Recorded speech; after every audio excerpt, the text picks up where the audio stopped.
Hi, I'm Bob Knoden. On this episode of the Camp Chaos Chronicles, we're going to see if this pile of 35-year-old junk is worth rebuilding. Some of it's a little iffy.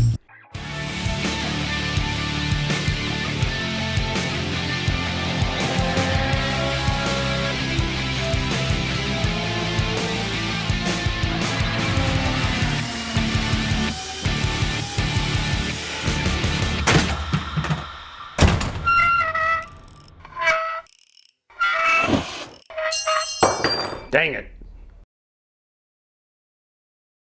So when we're getting ready to put our hub carriers back together again after we've cleaned them, there's a number of things that we really need to take a look at.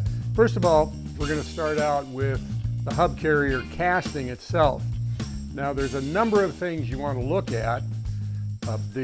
First of all, you want to be sure that nothing's damaged in terms of the races being pressed in and the seals being pressed on both sides.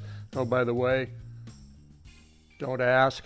But in addition to that, I don't know if you can see it on camera here, but this is a really common thing. Right here, you can see that there's a hairline crack. It's almost, unless you're looking for it, you probably miss it. This actually goes all the way through to this side of the casting. This is really common. I found that when I was doing my track car modification to the rear axle, that both of my hub carriers had this crack. And so what I did is I had a friend weld them up. And we only did one side, and I got to looking at that and I was thinking, you know what, that might be okay for a street car. I'm not sure that this is something that I want to run on the track. And as luck would have it, I was able to find a couple of new old stock hub carrier castings. Now this is one that's been done later.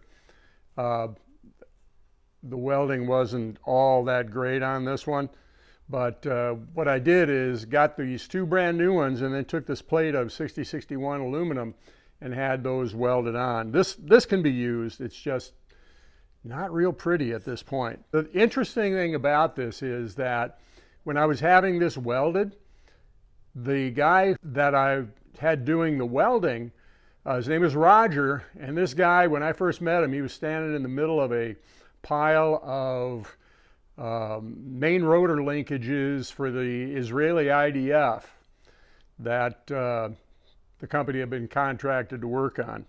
So he's no slouch welder. And he was just having a horrific time doing the welding on these. He'd be welding away and suddenly the thing would erupt. And we're, trying to figure out why that's happening. And the elderly gentleman that owned the company, his name is Ross, was shuffling by in his walker and he said, he didn't even stop. He said, Jaguar, after the castings came out of the foundry, they would dunk them in glycerin in order to prevent corrosion. And that's the glycerin coming out. Okay, well, didn't make it any easier, but I did come up with a couple of them that look pretty good, and those are on the track car right now. What this does essentially is, number one, prevents that cracking, and number two, makes this portion of the hub carrier casting a closed structure and makes it really strong. So another thing that you want to be aware of is corrosion down here. This is right down next to the road, and this can get corroded very badly and could actually get to the point where you can crack it just driving the race out from the back side. So take a look at that. I have to make a confession at this point. I actually had a hub carrier do that in one of my street cars, and not having another one available, I actually took that piece and stuck it back on with JB Weld.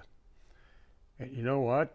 That's still on the car, although I wouldn't recommend that as a standard practice. So anyway, inspect it for cracks, corrosion, so forth and so on. A lot of times down here, these grease fittings will be cracked, broken off, or missing altogether, so replace those. And this is kind of the foundation that the rest of it is built on, so look at it very carefully. Now, as far as the hub itself is concerned, there's not a whole lot to it. This would be a good opportunity to clean off all the threads of the studs. And what you really want to look at here is to make sure that this wasn't damaged during the removal process. Now, you look right here, you can see that this isn't the first time that this has been done. Somebody had taken a punch and banged on it a little bit in order to get it out. You can see that right there. So what you can do is you can take a whetstone or an oil stone, and you can hone the surface to make sure that you don't have anything sticking up here that's going to mess with your adjustment of the bearings. Now, the bearings themselves are pretty easy to determine whether they're good or not. You clean them up really well, and then you just kind of put them together like this, and you should feel little to no chatter or anything other than smooth running bearings. If you get any sort of, if it's an intermittent thing, like you turn it a little bit and it jumps a little bit, and you keep turning it and nothing happens, you probably still have a piece of junk in there. Take some carb cleaner or acetone and clean them up and give it another try. The races themselves should be smooth, although a lot of times what happens is if you let these things sit on their wheels over the winter, you can actually develop flat spots in the bearings. So if you drive your car during the summer and let it sit for 6-7 months, probably a good idea to put it up on blocks to take the strain off of the bearings.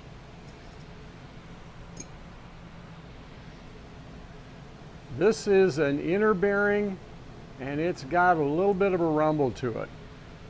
Race looks pretty good. The rollers themselves, there's some small pits in there. That one's borderline. And for my cars, I probably go ahead and use that, because usually these things are sort of works in process anyway. I don't spend a lot of money on my cars. Seals should always be replaced. This is the outer one. This is the inner one. They were relatively inexpensive. I believe these are like maybe $15, $20 a piece. And what they do is really important. It keeps the grease inside of the hub carrier. You know, everything important is between here and here. And all of that stuff needs grease. These things are relatively inexpensive. What these things are is essentially seals in between the outside of the lower fulcrum, the lower pivot on the control arm. Relatively inexpensive. I reuse them if I can for my own vehicles, but you know, you can get these from any number of retailers for just a few dollars. Our lower pivots, these things are typically junk when you pull them out. This one isn't all that bad. You can see the race is pretty good, but if you look at the rollers, you can see that they're pretty pitted. And you know, that's not too bad. That's not bad. These are relatively inexpensive too. I've got a set of these coming, but you know, I'll throw these in the box in a bin for emergency use only for one of my cars, but you know, that's workable.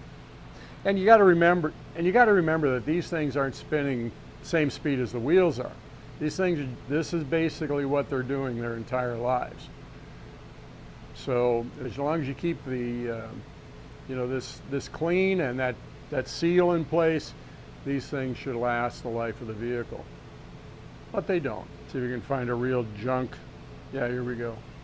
This one's pretty bad.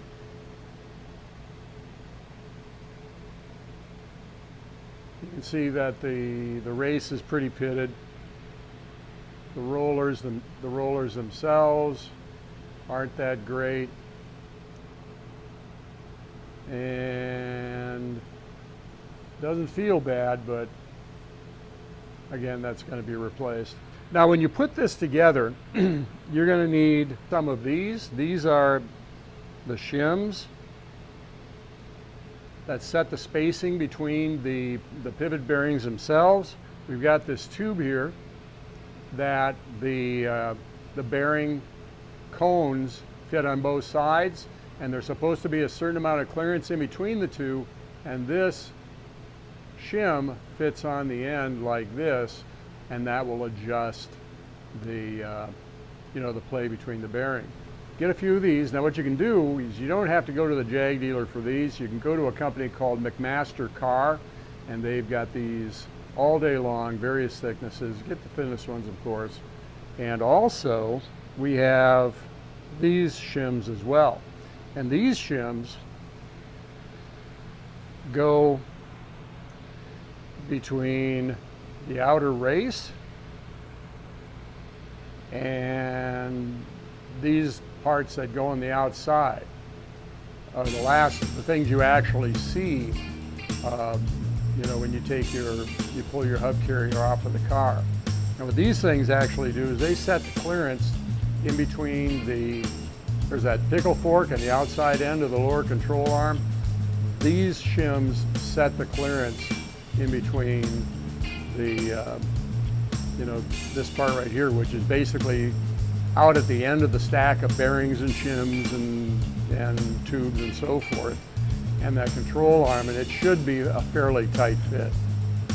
So when you get this stuff all bolted up when it's done, and you got that big long bolt tightened up, you should be able to take your lower control arm and rotate it easily and not have a whole lot of play laterally or fore and aft in the car. This is the stuff you need, and the next video we're actually going to put this thing together. Now if you like these videos, like, subscribe, and leave some comments down below so we can know what we can do we do better. And we'll see you the next time on the Camp Chaos Chronicles.